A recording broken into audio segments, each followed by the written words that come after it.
Guest is with us, Doug Elwell. As I told you, I've read off the bio, and now he's here to join us. So, Doug, welcome to Late Night in the Midlands. Hey, great. Thanks for having me. Thank you for being here. Your website, very interesting stuff. I know you've got The Riddle of the Sphinx. You've also got a book on Planet X. Can you tell us a little bit? Tell us the books you've got. What you've written, and maybe give us a little insight on them. Well, the two most recent books I've written are called Planet X, The Sign of the Son of Man and the End of the Age, and The Riddle of the Sphinx. Two separate books written about a year and a half apart. The first one, Planet X, The Sign of the Son of Man and the End of the Age, is about my theory that the star that preceded the birth of Jesus Christ was actually Planet X, and at this same planet will return sometime in our probably near future to herald his second coming, as Jesus prophesied in Matthew 24, I believe it's 17. His second coming would be preceded by a heavenly sign in the heavens. My theory is that they are both the same sign, Planet X, returning in a roughly 2,000-year orbit. The second book, The Riddle of the Sphinx, talks about the hidden secret underneath the Sphinx, that some people believe is hidden in a mysterious hall of records, and my theories about what it might be, possibly ancient technology from before the flood, which in the wrong hands could be quite dangerous. Right. Very interesting. All right, well, I'd like to talk a little bit about the whole Planet X thing tonight and get into the Sphinx, and and just touching on the technology really quick. Some would say that the elite now have gotten their hands on some of that ancient technology. Some believe it's being used. Yes, if they may have been searching for it in Iraq. Some people think some ancient technology was buried around there. Others believe that these alien beings are actually the fallen angels who are giving us this technology and kind of reincorporating it into our society, just as they had possibly in the world before the flood.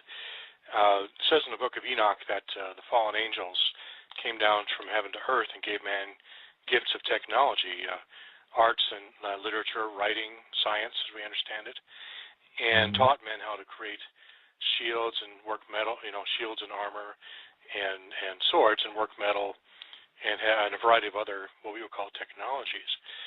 And the theory based on that is, in some circles, is the world before the flood actually achieved a technological, because of their help from these heavenly beings that came down to earth, had achieved a level of sophistication equal to or possibly greater than our own in modern day. And some people believe the reason we've achieved technology in our time is because these same fallen angels, these aliens or whatever you want to call them, have come down again and started giving us technology again. And this is the reason, one of the major reasons, we are enjoying a technological renaissance, because we've been given help by these spirit beings. Yeah, I've always been fascinated with how some of these ancient civilizations were able to be so accurate with the planets and the events that come in space. You just wonder, I mean, there's been no signs of telescopes and things like that that were ever found, if I'm right about this. So, you would think that information had to have been passed on to them. It must have been. You can't, for example, Egypt didn't have a period of growth of sophistication of sciences and arts. They just kind of appeared out of nowhere with a complete package of language and writing and mathematics. There was no period of development from primitive math to sophisticated math. They just appeared out of nowhere in the archaeological record. And the same with the Sumerians, as if they have been specifically raised and taught to be a race of beings that had these abilities to serve some sort of a purpose. The theory of some, including myself, is that they're specifically bred and trained to serve these fallen beings as sort of their servants. And these heavenly beings are the gods of these various peoples, like Re and Horus and Osiris, are actually fallen angels that came down and taught them technology to the Egyptians, much of which technology was lost, but some of which may be understood if you properly interpret their mythology as not magic, but technology. Hmm. Now, getting back to Planet X, tell me a little bit about your motivation for writing the book on Planet X. And, I've talked to several people in the past who have done work on this, and it seems like everybody's pretty close to the same idea, but not everybody believes the same things, as far as where it is, when it was here last, and how often it comes around. What motivated me was I was curious to see if Jesus was returning, will it be the sign of his coming in the end of the age, just like it says in Matthew 24. And Jesus actually goes into a long explanation of everything that will happen in order in the tribulation period, which is typically defined by Christians as the last 7 years of this current age prior to Christ's return. And he describes in detail all these events that are parallel exactly with the events described in the book of Revelation. And at the peak of these events, these tribulation events, there appears a sign in the heavens which will precede Jesus' second coming, after which he returns with his angels and does battle with the dragon and his angels, so forth, the fallen angels that gave mankind technology. And so my motivation is I figure if you can figure out what this sign is, you could probably figure out when, or possibly figure out when Jesus is returning. So when you see the sign, you understand what it is, and that Jesus is probably going to come right afterwards. Okay. Now I know Zachariah Stitchin did a lot of work on this, and some people feel he did, adequate work, and others don't believe what he says. How on do you think Zachariah Stitchin was as far as information on this Planet X? I think his analysis of the Babylonian creation epic was brilliant and very close to perfect, if not perfect. I've done an analysis of it too, and his understanding of the astronomical belief system of the Babylonians was spot on, and also the Sumerians. And one could argue about the particulars of the interpretation of the Babylonian creation epic, which describes the creation of the solar system and the planets and the various, Earth and its various aspects, such as the moon and the oceans and mountains and things like that. There's two basic schools of thought on that. One, this is just the Babylonians describing the formation of the land around Babylon, or there's what I'm calling the astronomical interpretation, which describes how this actually does describe the formation of the solar system, because in the ancient world, Babylonians and Sumerians particularly, they worshiped the planets as gods. And so when they're talking about the gods in heaven, they're literally talking about the planets.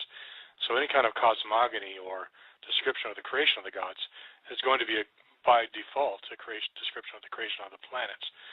So the question is not, is this about the creation of the planets?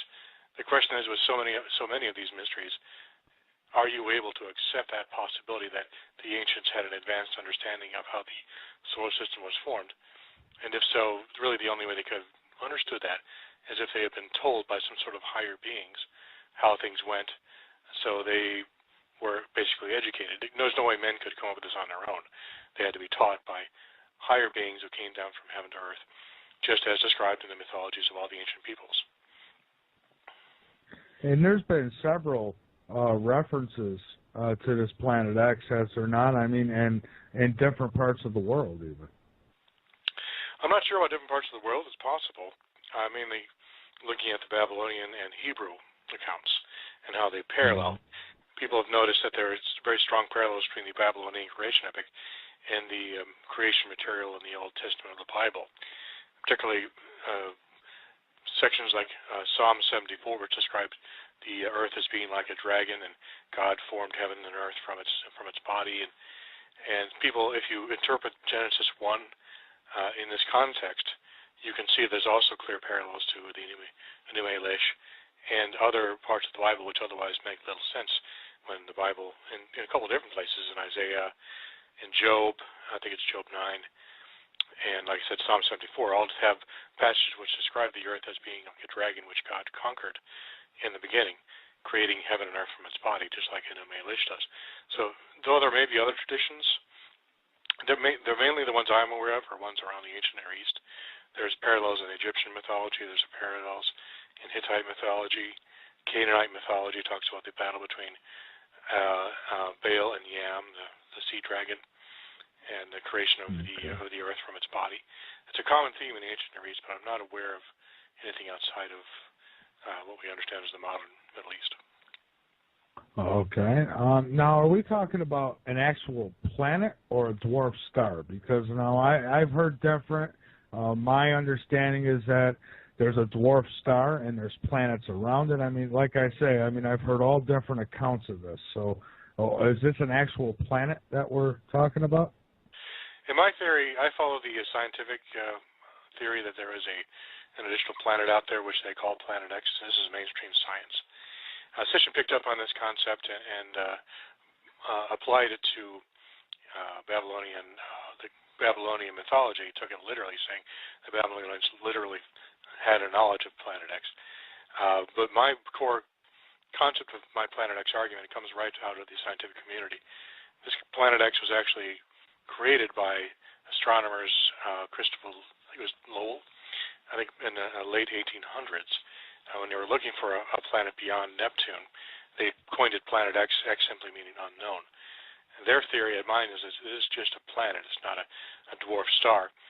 The dwarf star or the brown dwarf or whatever they want to call it, that is called the nemesis theory, which it's basically a brown dwarf which never had enough mass to ignite like our main star in our solar system, the sun. And they believe that it is a companion star that is somewhere in size between Jupiter and the sun, which is orbiting way out somewhere in the Oort cloud and occasionally throws comets towards us, which explains the existence of the comets. My theory is that the comets are actually created from the mantle of Earth when Planet X struck it with one of its satellites, and this explains why there are many different. Good. Oh, I'm sorry. I was just going to say we have had close asteroid passes recently, and comets, that have made the news, and fireballs in the sky. You got to wonder, is it nearby? Good question. There's all kinds of material inside of our solar system drifting around at various angles. Different kinds of asteroid groups, different comet groups, near-Earth asteroids. There's a huge amount of stuff, not just in the asteroid belt, but really floating throughout our inner solar system. And my theory, the Planet X giant impact theory, explains why these all exist.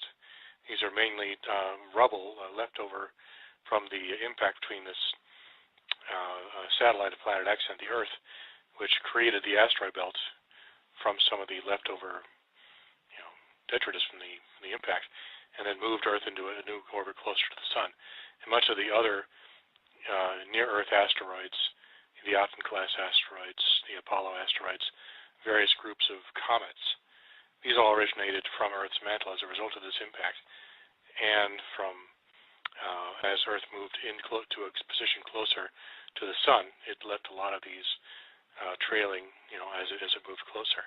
So this explains how all of these different classes of asteroids could exist. The solar system formation mechanism that we have in place now just doesn't account for all this extra stuff. So this is where all this stuff came from. And ironically, the stuff that falls down to Earth probably originated from Earth as a result of this giant impact. So do you think, you said around every 2,000 years, so would that be to say that it knocked us in the life zone 2,000 years ago? I mean, this was probably millions of years ago, or at least hundreds of thousands of years. But it comes through every couple of thousand years. I'm thinking 2,000 years. I'm not sure. This is my theory. Sitchin said it was 3,600. Others have said it's more or less. I say 2,000 years mainly because there was a major appearance of a star in the heavens around the time of Abraham, which was around 2000 BC, and also another appearance of a major star in the heavens around 0 AD, which was the Star of Bethlehem. And then another 2,000 years later, we're possibly expecting the return of Christ again, so that would make another 2,000 years. So that's why my theory is that it's 2,000 years. That plus in the Bible it says, a day of the Lord is 1,000 years, and 1,000 years is one day. Put those together, it's 2,000 years. So it matches up pretty well. All right. Interesting. Very interesting. All right. So, astronomers, we've heard maybe a few have come out. But for the main part, I mean, for I guess mainstream, not the media, but mainstream astronomers, amateur astronomers, how come they're not able to locate this? I mean, I have seen pictures and I've seen videos, but, you know, it's hard to tell what people are putting out there. So, I mean, how come, obviously, NASA's going to lie. Government's not going to tell us the truth. So how come somebody hasn't come out and said, hey, here it is. You know, I found it. This is, you know, I'm with this university or what have you. I'm not lying to you. Here it is. I mean, how come they can't find it? My theory is like most comets, it's a black body. It's called, scientific term is called a black body, which means it's darker than coal, and it reflects less than 4% of all light that it hits it. This is my theory is because Jesus himself said, "Behold, I'm like a thief in the night," and the description of his return and the appearance of the star is very sudden, as if out of nowhere. And like a comet, and most people don't understand this, but most comets actually have a thick organic goo on top of them, covering most or all of them, which, until they come close enough to the sun for sublimation to start occurring and patches of ice on their surface to start converting to vapor, which then reflects the sun, that's when we can see them. But before then, they're literally blacker than coal. And without that tail, they would be invisible. My theory is that Planet X is the same way. It's covered with this organic stuff, or perhaps surrounded with a cloud of it, and this explains why it says in the Bible, God hides himself in clouds and thick darkness. That this planet is surrounded by this stuff so that only when it comes close enough to the sun for this sublimation process to occur, where the solar wind hits patches of ice, water, and other types of ice on the surface, or perhaps in orbit, and this forms a comet, a huge comet tail, explaining why in these ancient depictions of the god Marduk in the Babylonian mythology, the symbol of the star is always this kind of comet-like thing with these two wings and a tail. This is in appearance, Planet X is basically a giant comet, which means it's invisible to the naked eye and to most, really all optical telescopes, until it comes close enough for the sublimation process to start occurring. There may be some more advanced telescopes available which could spot it, but such an object would be so hard to find. Even our most advanced stuff would be very hard put to see it, not because it's invisible, but because there's so much else out there that it's hard to pick it out from all the other objects. The IRAS data, for example, back in the 80s, there was so many things to go through. It was just impractical to look for Planet X using an infrared scope. There was, trillions of objects out there. How do you figure out which one is which? So that's one way that it's been impossible to see it, because it's invisible effectively until it comes close enough to be seen with the naked eye because of the comet-like tail it has. Otherwise, it's invisible. Has, in your opinion, or even in your research, has NASA and the government actually been looking for this thing? We know they put a satellite in place, or a telescope in place, to look for brown dwarf stars. But what have they put in place to look for Planet X? I'm not sure. Probably the outward statements they make, they don't seem to be interested in it, but I suspect they know, some people may know where it is and are beginning to prepare society for it. I don't know for sure, that's just a theory, but if it does exist, and if it's approaching us now, it probably would not be something that they would want to be widely broadcast. It would be, if it comes close enough to Earth to be a problem, and it's not certain if it will, it would be something they wouldn't want us to know about, because it could cause a panic. And so they would want to be able to probably leak it out bit by bit to prepare people, rather than all at once, look, this giant planet's coming towards us, we're all going to die. So if it does exist, and if they probably know about it, if it does, it'll be something that'll be leaked out over a period of time. How long do you think it would take before we were actually able to see it in our sky? Like we see our moon, and how long before it got in view where we'd say, hey, something's not right up there? What is that? I don't know about the timing in terms of what year or what month, but it does say in the book of Revelation that I think it's the sixth seal, that men are looking to the heavens and seeing the throne of God, and as a result, they're hiding themselves under the mountains and digging down into the earth to hide from the throne. And my theory is that the throne of God, or at least symbolically the throne of God, is actually Planet X, which he uses to judge Earth occasionally. And so this is what they're recognizing probably in the middle of this tribulation period of 7 years, or maybe 3 years or 4 years in. They actually begin to see this thing distantly coming towards the Earth. Finally, its comet tail appearing. And at that point, they'll have maybe 3 or 4 years at the outside to be prepared for its near flyby.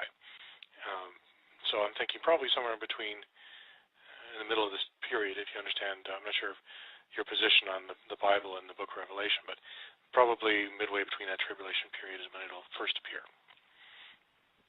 Okay. You know, so many people have been obsessed, and believe me, I get emails from people all the time about this Planet X and the wormwood, whatever. It's got so many names. But so many people have been obsessed with this. I mean, they literally have planned their lives for it. I mean, prepping away. And it's good to be ready for whatever might come. But if we're not sure exactly when this thing is coming, or when we're going to be able to see it, why does everybody so pinpointed on 2012 being the time and date, you know? Because there's no other outstanding date. In the records, we have no date to reference, so people figure, well, Mayan calendar, why not? Some people just like to worry about things. They like to prepare and have an excuse to prepare. That's just the way they are. So they focus on various dates, or if they don't have a date, they'll make one up based on, Aztec or Mayan or biblical calculations. And this has been happening since forever, so it's nothing new. People just need some people just need an excuse to prepare, and they like living in fear. It's just their nature. I haven't experienced a lot of it in my own personal life, but there's a lot of it online, as you might expect. I don't personally think Planet X is going to come by in 2012. 2012 might be the beginning of the tribulation period. It may not be. It's not clear. So I don't like to I don't like to get involved in dates because I really just don't have any idea of when it's coming, if it's coming at all. Right. And you know what I tell people when we have guests on and we talk about this type of thing, what I tell them is my feeling on it is that there is something up there, there's something out there somewhere.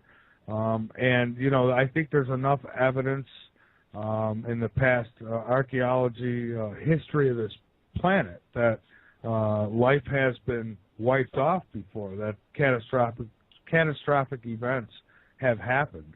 So something caused it. I don't know if it was Planet X. So I tell people to use their own judgment, do their own research, and, don't go packing up and running to the mountains tonight because of what we're saying here tonight, because nobody really knows what's going to happen. In my opinion, by the time Planet X actually shows up, it'll be the least of our worries. There'll be much more going on and much more reason to be feared than actually Planet X. If my theory is correct, Planet X actually won't appear until civilization as we know it has disappeared and been replaced by something approaching an well-organized barbarism, not unlike Nazi Germany, but possibly worse. So be prepared. Be more afraid of wicked people and government and wicked government than of Planet X. I think Planet X may be more of a salvation experience for many rather than a destruction one. Only those who are not prepared spiritually will really need to fear it. And I'm glad to hear you say that, because that's something else that I try to get across to my listeners is whether you believe Planet X is coming next week or next year or whenever, if you believe or not, it's no reason to give up. And that's what I worry sometimes, is that people are going to say, December 21st, 2012, the world's going to end anyways, why bother? No, we don't want to do that. You should always pay off your bills and maintain your relationships and live your life normally with reasonable preparation until the time becomes clear that survival preparation is necessary. Absolutely. Well, Doug, hang on with us. We're going to take a break, and then we'll come back and talk some more. We're going to talk a little more about Planet X, and we're also going to talk a little bit about the Sphinx. And anybody have a question or a comment you want to call in, we'll take your calls in the next hour, 858-683-1309. You got to press 1 so we know you want to get on the air. You can also call in using Skype, and you can do that just by going to the latenightinthemidlands.com chat room, and Autumn or Anthony or Joey or whoever will direct you on how to do that. It's real easy. There's a link on the website, Blog Talk Radio, Radio and Search, and you click on that link, it'll take you right over to the show page, and there's a Skype button there where you can call in. It's right next to the call-in number. But if that's confusing for you, just ask in the chat room. And joining us, we've got Doug Elwell with us tonight. He is our guest, and we're talking about Planet X. We're also going to talk about the Sphinx and some other things. We'll get there. Planet X is something, hey, it's 2012, so why not do a few more shows on this? And, when December 21st, 2012 rolls around, get some sleep because you're going to have a big day, December 22nd, 2012, some of you at least, explaining to everybody why you're still here. But, and who knows, maybe I'll be the one saying, damn, they were right. But somehow I don't think so. I don't think it's that time yet. But some do. 858-683-1309. Press 1 so we know you want to get on the air. We will take your questions, so go ahead and call in. We'd like to have, I guess I could say we even love to have interaction with our listeners, so don't be afraid to call in. We don't bite. 858-683-1309. Just keep it clean. That's all we ask, and respectful, and we won't have any problems. The website, www.latenightinthemidlands.com, and Glenn Kennedy's website, project.nsearch.com. Make sure you get over there as well. And we're going to get back to it with our guest. And all right, Doug, I wanted to get, before we take our call, we do have somebody on the line here, ancient texts. Some of it indicates that ETs, some would say all of it does, that ETs were involved in many ways in the past. And I was just wondering, what do you think about that? How much interaction do you think the ETs actually had with civilization here, with us? I think they've actually been actively involved in mankind since the beginning. I don't believe in ETs per se in the sense of biological entities evolving on other planets and then coming to visit us. I think they were actually what you could call fallen angels that actually came down from a higher dimension and came down to this dimension and came to Earth in order to found and create humans in order to achieve their objectives. I actually think God created mankind, but I think that the fallen angels took some of these men, and modified them so they would be able to use them for their uses. And this is what Cain was, the son of Adam and Eve. Cain was a modified human. What people call the giants, men of renown, men of old, men of renown, who were modified to be larger, stronger, smarter, better looking, than the typical man that was created by God originally. And so I think that these beings have always been closely intertwined with human history to the point that there's almost no difference. They kind of are overlords and masters and people quietly and very skillfully guiding us from behind the scenes using various subtle methods. So, in the sense of these... Do you think... Good. Oh, go ahead. In the sense that I don't believe in aliens per se. I think aliens are simply fallen angels that taken on biological form in order to better interact with the universe, because in order to interact with the universe, you have to have a physical form in order to affect physical objects. Could it be maybe that this is just one of my little theories, and I'm no professional here, but could it be that maybe thousands of years ago we actually did leave this planet because of technology that was given to us, and that the UFOs and stuff that we see is us coming back? And, that is possible.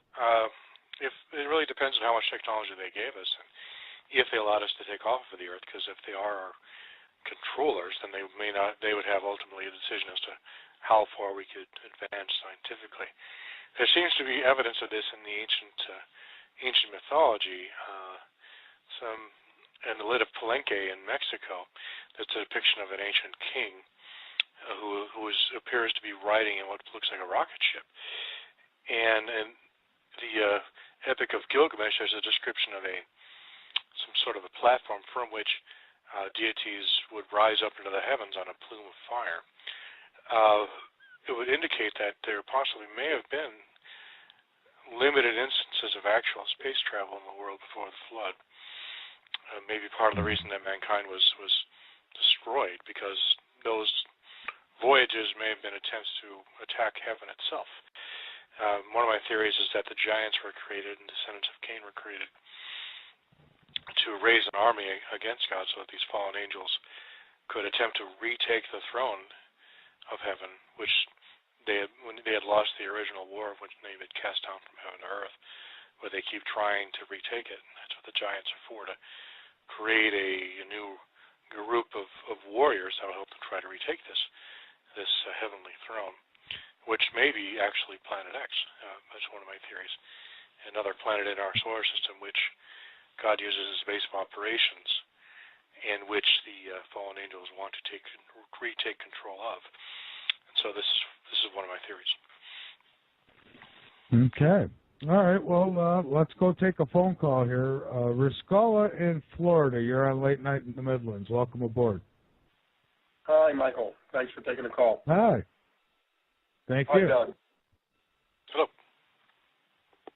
Doug, I wanted to ask you, I think you wrote a book, something about the Sphinx, right? The Riddle of the Sphinx? Yes, The Riddle of the Sphinx. And what basically did that book say? The theory behind the Riddle of the Sphinx is that there is a hall of records underneath the Sphinx, which contains ancient secrets from before the flood, secrets that are technological in nature. And if someone gets hold of these technological secrets, they'll give them an overwhelming advantage over others that would allow them possibly to conquer the world. I'm afraid that somebody's already gotten there. Somebody's already beat you to the punch. Yeah. Has it already been written? Yeah. No, it's not that it's already been written. Somebody's already been in that room. Somebody's already gotten it. It's possible. Huh? It might be that it's already been discovered. My theory is that only the Antichrist himself will be able to find this. It was his destiny to do so, but who knows? Maybe they've already found it.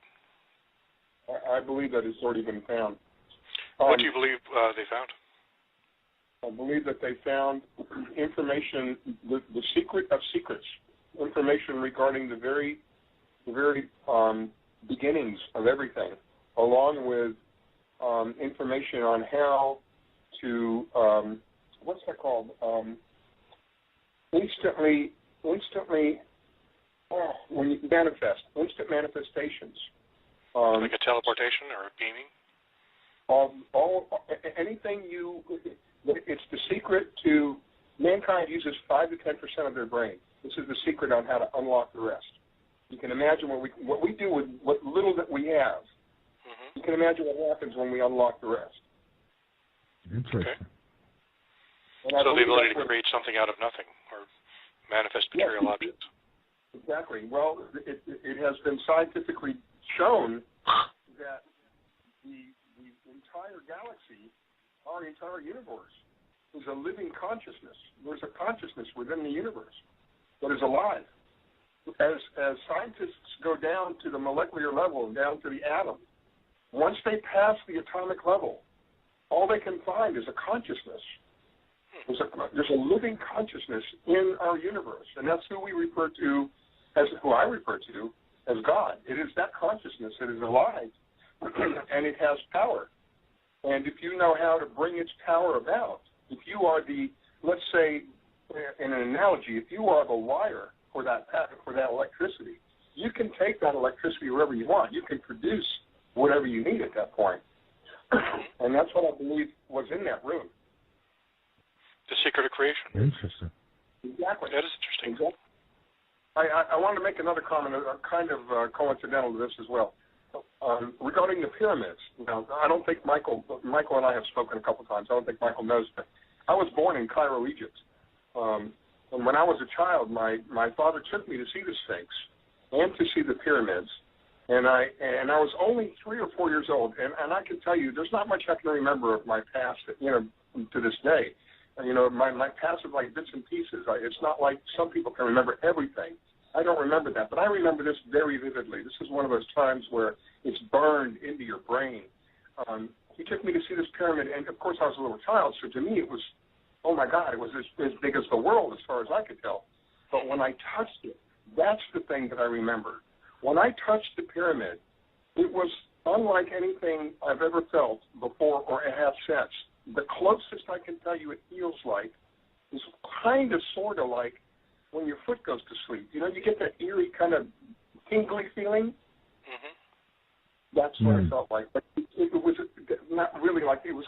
That's as close as I can get to it. And I would let go of it. Me as a kid, I was playing, and I would touch it, and I would let go, and I would touch it, and I would let go. And every time I touch it, I would have this. It was a very good feeling. It wasn't a scary feeling. It was a very, very good, deep. I can't describe it. I can't find words to describe it. And I would touch it and let go and touch it and let go, and I could feel that. And I've been told as children we are much more open to the spiritual realm. As we grow older, we seem to shut that part of our senses down. And I believe that the pyramids are a form of energy to help people feel good and be good and have good health. That was one of the purposes of the pyramids. Good. I was going to give you an opinion on that. What do you think about that? I'm actually writing another book about the giants, which I alluded to previously, in which I'll be writing about how the Great Pyramid was actually a kind of a degraded copy of a greater pyramid in heaven, from which the fallen angels have been thrown down.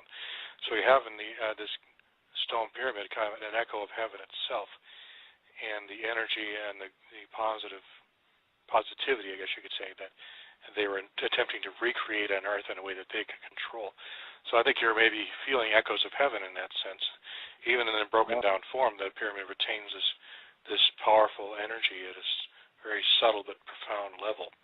So I think I believe you. I think you may have felt some records where it was located on the Giza Plateau. And by following the alignments of the air shafts and emanating from the king's and queen's chambers in the inside of the Great Pyramid, 2 from the north and 2 from to the south, they found at 2 points in relatively recent history, 2500 BC and 10,500 BC, these 4 shafts aligned with 4 major stars or constellations in heaven. On the north, you had the Lesser Bear, I think it was pointing at Polaris, and also at the Draco, which was the original pole star thousands of years ago. And in south, you have it pointing at Sirius and Orion's belt. But these alignments only occurred at 2500 BC and 10,500 BC. And so in order to differentiate between those two, when these 2 alignments actually occurred, which one were they actually trying to point to in the construction of the pyramid? They determined that by looking at what zodiac was dominant during that period, because the zodiacal constellations shift place every 2,560 years, I believe it is, in the precession of the equinoxes, they found that in 10,500 BC that Leo was regnant over that age. And so since there was a clear symbol of a lion on the Giza Plateau, the Sphinx, they determined that the Sphinx, the pyramids, had all been built not in 2,500 BC, but in 10,500 BC, because their very construction, the alignments within them, pointed back to that date of their creation. So that's my theory, that it was actually built 10,500 BC originally, and that was the world before the flood, and that probably was advanced technologically, and some of the secrets of that age were hidden underneath the Sphinx in order to protect them from the flood and for the future when there would be a time when someone would arise to find them and reuse them to take control of the world once more.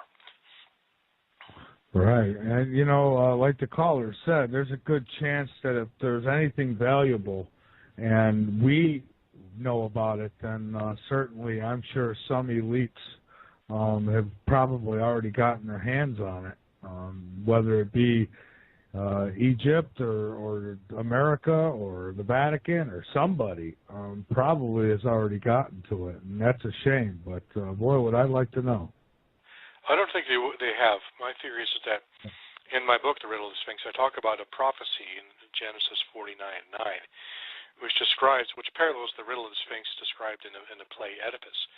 And the play Oedipus, the Riddle of the Sphinx was, what is it that walks on 4 feet in the morning, 2 feet during the day, and 3 feet in the evening?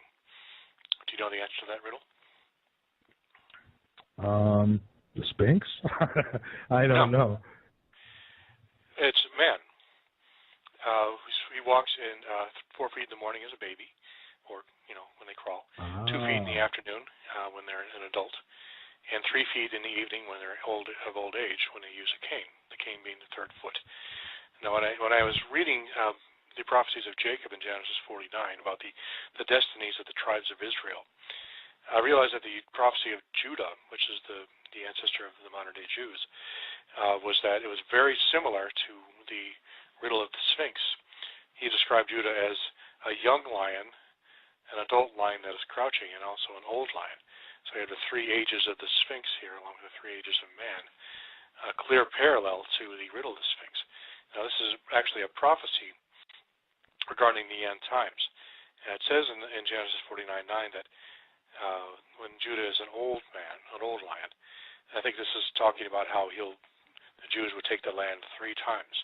Once during the period of the Exodus, second time after they returned from Babylonian and Persian captivity, and third when they'll return in the end times, right now they're there the third time.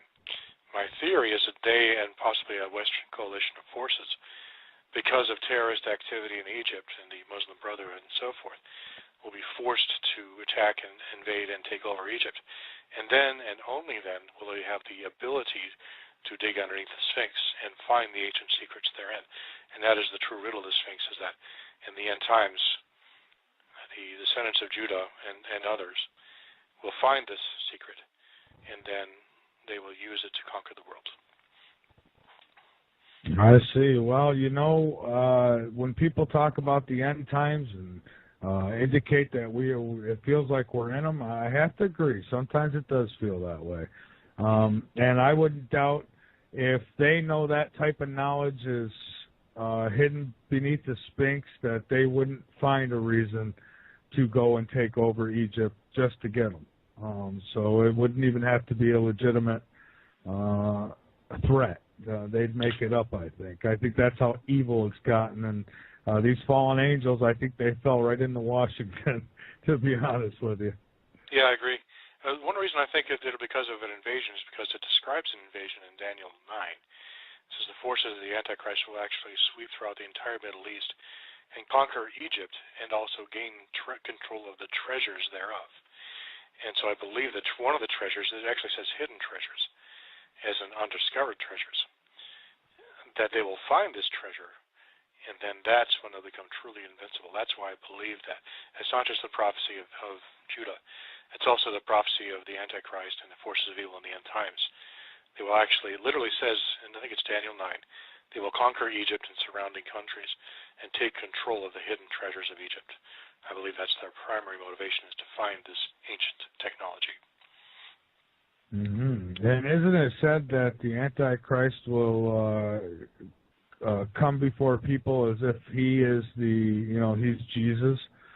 He'll play the role of Jesus, get everybody trusting him, and yes. My theory about this technology is that it will make him so powerful he could appear like a divine being.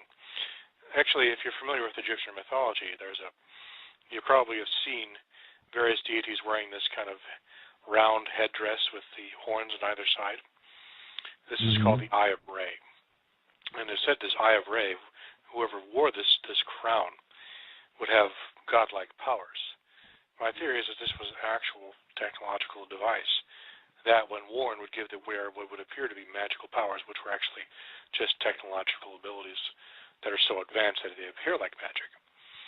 And I believe that's what the Antichrist will use to appear to be a deity.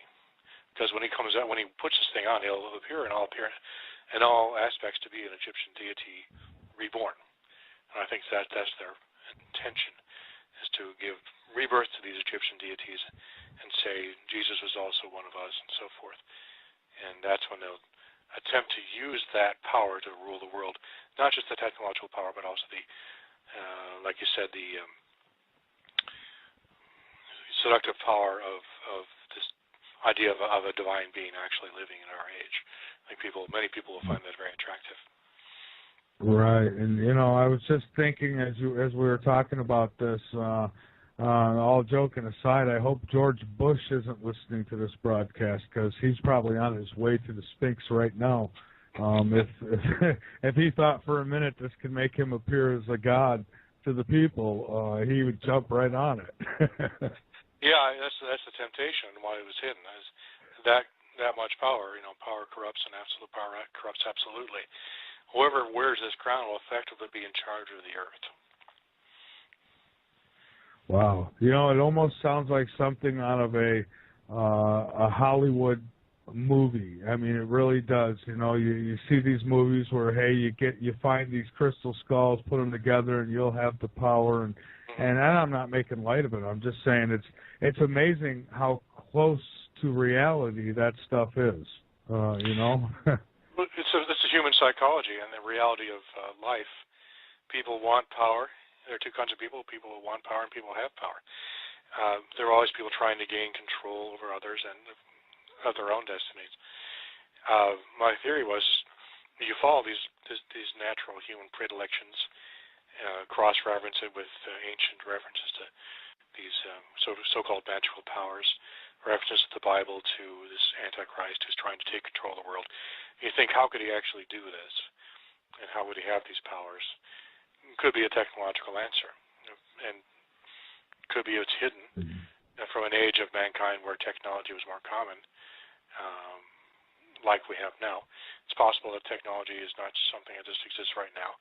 It may have come in cycles, and from a previous cycle of mankind's technological past, there may be hidden secrets which, if found by the wrong person, could be put to evil use. That's basically what I'm saying. Absolutely. Yeah. All right. Yeah, absolutely.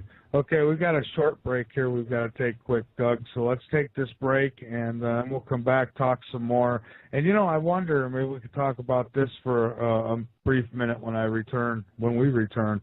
I wonder, they hide all this useful information from us, whether it be technology, maybe it's ancient scriptures that describe who we are and where we're from and so on and so forth. And you wonder, why did they not try to, maybe even hide things from the Bible, maybe the Bible, under the Sphinx or something like that too? Why do they let us have that, but yet keep us from all the other stuff? Because really, Revelations talks about these very things we're discussing. And you would think that they wouldn't want us to have that knowledge either. So maybe that's something we can kind of get into when we return. I'm Michael Vera. This is Late Night in the Midlands. The number to call in, 858-683-1309. You got to press 1 so we know you want to get on. You can also call in using Skype. You know the drill, and we'll be right back. Is it possible to read a person's thoughts? Okay, we are back, and as I've said in the past, I don't think it's the end of the world. It's the end of the world as we know it, maybe. I mean, let's face it, 2012 been a very interesting year.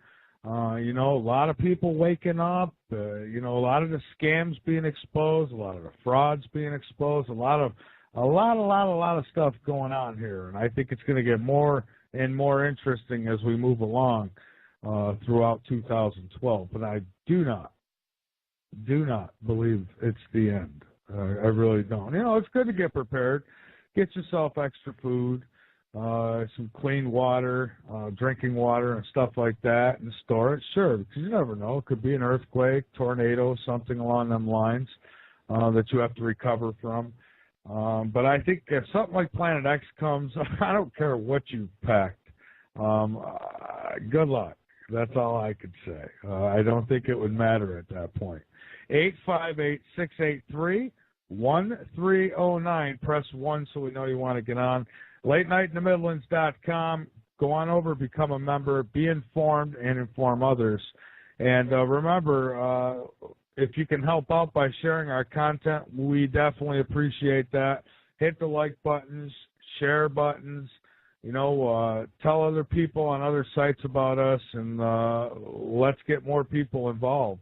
And, another way you can help us out is by hitting that donate button on either latenightinthemidlands.com or project.inserts.com. That helps a lot, helps fund what we do here. So we can always use the help. And we're going to get back to it with our guest, Doug Elwell. And, Doug, before we hit that break, I question as to why, because let's face it, the information in the Bible, there's a lot of useful stuff there. Why'd they let us have it? Regarding the information in the Bible or technology in general? I guess regarding the information that comes with the Bible. Why did they hide everything else from us? That's why I wonder. That's actually a very good question. Why even tell us at all if it's so dangerous?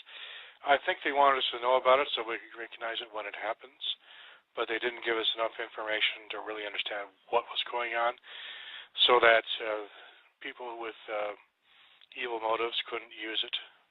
They made it purposely vague so it couldn't be used. For example, the Ark of the Covenant, some people believe, including myself, that it was an advanced form of technology, and really the ultimate form of technology, that was intended to be used specifically as a communications device between God and man, and was used as such by Moses and by the priesthood of Israel to do that. But it could also be misused as a weapon of mass destruction, which some may have actually tried to use as well. In fact, this device I'm talking about that is hidden underneath the Sphinx may be a larger, more powerful version of the same technology used in the Ark of the Covenant. Part of my research indicates that might be what's actually going on. Some people believe that the Ark of the Covenant itself or parts of it were hidden underneath the Sphinx. But I think something else, or maybe it is, but I think there's actually something else that is even more powerful underneath it. Kind of a technology based on the use of sapphire stones. In fact, the stones of the Ark of the Covenant were actually made of sapphire, these testimony stones.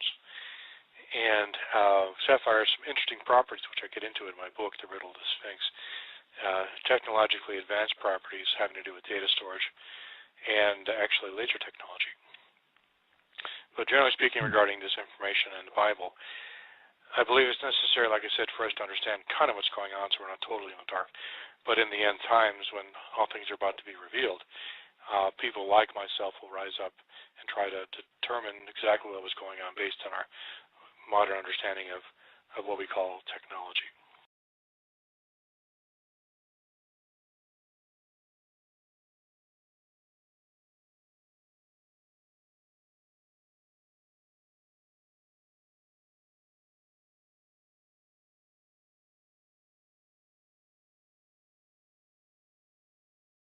that were ever found, if I'm right about this. So, you would think that information had to have been passed on to them. It must have been. You can't, for example, Egypt didn't have a period of growth of sophistication of sciences and arts. They just kind of appeared out of nowhere with a complete package of language and writing and mathematics. There was no period of development from primitive math to sophisticated math. They just appeared out of nowhere in the archaeological record. And the same with the Sumerians, as if they have been specifically raised and taught to be a race of beings that had these abilities to serve some sort of a purpose. The theory of some, including myself, is that they're specifically bred and trained to serve these fallen beings as sort of their servants. And these heavenly beings are the gods of these various peoples, like Re and Horus and Osiris, were actually fallen angels that came down and taught them technology to the Egyptians, much of which technology was lost, but some of which may be understood if you properly interpret their mythology as not magic, but technology. Mm-hmm. Now, getting back to Planet X, tell me a little bit about your motivation for writing the book on Planet X, And, you know, I've talked to several people in the past who have done work on this, and it seems like everybody's pretty close to the same idea, but not everybody believes the same things, you know, as far as where it is, when it was here last, and how often it comes around. What motivated me was I was curious to see if Jesus was returning, will it be the sign of his coming in the end of the age, just like it says in Matthew 24. And Jesus actually goes into a long explanation of everything that will happen in order in the tribulation period, which is typically defined by Christians as the last 7 years of this current age prior to Christ's return. And he describes in detail all these events that are parallel exactly with the events described in the book of Revelation. And at the peak of these events, these tribulation events, there appears a sign in the heavens which will precede Jesus' second coming, after which he returns with his angels and does battle with the dragon and his angels, so forth, the fallen angels that gave mankind technology. And so my motivation is I figure if you can figure out what this sign is, you could probably figure out when, or possibly figure out when Jesus is returning. So when you see the sign, you understand what it is, and that Jesus is probably going to come right afterwards. Okay, now I know Zechariah Stitchin did a lot of work on this, and some people feel he did, you know, adequate work, and others don't believe what he says. How on do you think Zechariah Stitchin was as far as information on this Planet X? I think his analysis of the Babylonian creation epic was brilliant and very close to perfect, if not perfect.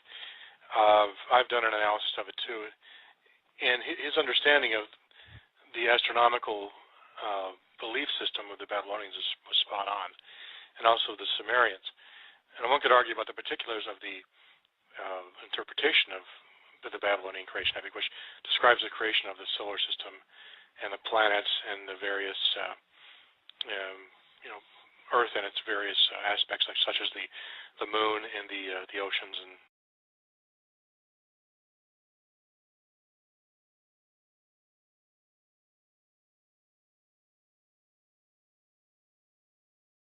Guest is with us, Doug Elwell. As I told you, I've read off the bio, and now he's here to join us. So, Doug, welcome to Late Night in the Midlands.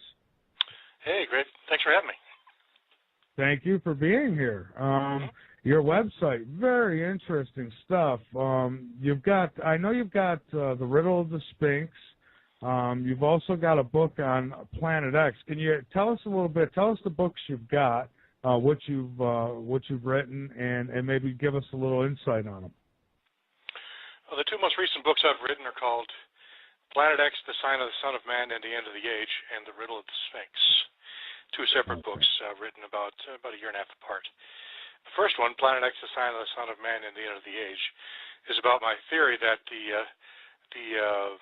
star that preceded the birth of Jesus Christ was actually Planet X, and that this same planet will return sometime in our probably near future to herald his second coming, as Jesus prophesied in Matthew 24, I believe it's 17. His second coming would be preceded by a heavenly sign in the heavens. My theory is that they are both the same sign, Planet X, returning in a roughly 2,000-year orbit. The second book, The Riddle of the Sphinx, talks about the hidden secret underneath the Sphinx that some people believe is hidden in a mysterious hall of records. And my theories about what it might be, possibly ancient technology from before the flood, which in the wrong hands could be quite dangerous. Right. Very interesting. All right, well, I'd like to talk a little bit about the whole Planet X thing tonight and get into the Sphinx. Mountains and things like that. There's two basic schools of thought on that. One, this is just the Babylonians describing the formation of the land around Babylon, or there's what I'm calling the astronomical interpretation, which describes how this actually does describe the formation of the solar system, because in the ancient world, Babylonians and Sumerians particularly, they worship the planets as gods. And so when they're talking about the gods in heaven, they're literally talking about the planets. So any kind of cosmogony or description of the creation of the gods is going to be, by default, a description of the creation of the planets. So the question is not, is this about the creation of the planet. The question is, with so many of these mysteries, are you able to accept that possibility that the ancients had an advanced understanding of how the solar system was formed? And if so, really the only way they could have understood that is if they had been told by some sort of higher beings how things went, so they were basically educated. There's no way men could come up with this on their own. They had to be taught by higher beings who came down from heaven to earth, just as described in the mythologies of all the ancient peoples. And there's been several references to this planet X, has there not? I mean, and in different parts of the world even. I'm not sure what different parts of the world is possible. Mainly looking at the Babylonian and Hebrew accounts and how they parallel. People have noticed that there is very strong parallels between the Babylonian creation epic and the creation material in the Old Testament of the Bible. Particularly sections like Psalm 74, which describes the earth as being like a dragon, and God formed heaven and earth from its body. And people, if you interpret Genesis 1 in this context, you can see there's also clear parallels to the Enemy. Thanks, and and just touching on the technology really quick, some would say that the elite now have gotten their hands on some of that ancient technology. Some believe it's being used. Yes, if they may have been searching for it in Iraq. Some people think some ancient technology was buried around there. Others believe that these alien beings are actually the fallen angels who are giving us this technology and kind of reincorporating it into our society, just as they had possibly nowhere before the flood. It says in the book of Enoch that the fallen angels came down from heaven to earth and gave man gifts of technology, arts and literature, writing, science, as we understand it, and taught men how to create shields and work metal, shields and armor, and swords and work metal, and a variety of other what we would call technologies. And the theory based on that is, in some circles, is the world before the flood actually achieved a technological, because of their help from these heavenly beings that came down to earth, had achieved a level of sophistication equal to or possibly greater than our own in modern day. And some people believe the reason we've achieved technology in our time is because these same fallen angels, these aliens, or whatever you want to call them, have come down again and started giving us technology again. And this is the reason, one of the major reasons, we're enjoying a technological renaissance, because we've been given help by these spirit beings. Yeah, I've always been fascinated with how some of these ancient civilizations were able to be so accurate with the planets and the events that come in space. You just wonder, I mean, there's been no signs of telescopes and things like